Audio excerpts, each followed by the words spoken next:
ఏర్పడి అయ్యే పాయే ఇంకేములో ఇంకెక్కడి ఆస్తులు అనుకుంటారేమో.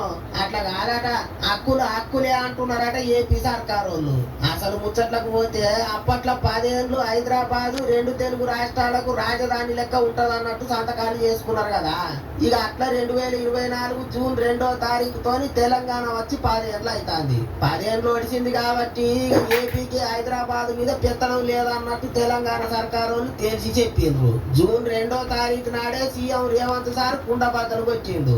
అయితే అప్పట్లో విభజన చట్టం చేసినప్పుడు అందుట్లో కొన్ని ఆస్తుల పేర్లు రాసిండ్రాట, కొన్నిటిని విడిచిపెట్టిండ్రాట. ఇక ఇప్పుడు విభజన చట్టంలో పెట్టనిక ఆస్తుల మీదనే ఇంకా అధికారం ఉన్నది, వాటి మీద హక్కులు కావాలి అంటున్నారట ఏపీ సర్కారు వాళ్ళు. 1000 కోట్లు విలువ చేసే ఆస్తులలో వాటా ఎట్లిస్తావు, అయినా 10 ఏళ్ళు నడిచింది కదా అంటున్నారట తెలంగాణ సర్కారు వాళ్ళు. ఇప్పటికే ఏపీ సర్కారు పెత్తనం చేస్తున్న ఆఫీసులన్నీ గుంజుకోనికే తయారైండ్రు. కానీ ఇక్కడనే లొల్లి అవుతున్నదట. హైదరాబాద్ లో ఉన్న 12 సంస్థలు బిల్డింగులలో వాటా ఉన్నదని ఏపీ సర్కారు వాళ్ళు వాదిస్తున్నారట. గండిపేట కాడున్న ఆక్టోపస్ బిల్డింగ్, అక్కడనే ఉన్న జాగలు, ఖైరతాబాద్ లో ఉన్న హెచ్ఏసిఏ Bhavan, pharmacy council and estate office బిల్డింగులు, కోటిలో ఉన్న వైద్య విధాన పరిషత్ బిల్డింగ్, ఇట్లా 12 ఆస్తులలో వాటా ఉన్నది అంటున్నారట.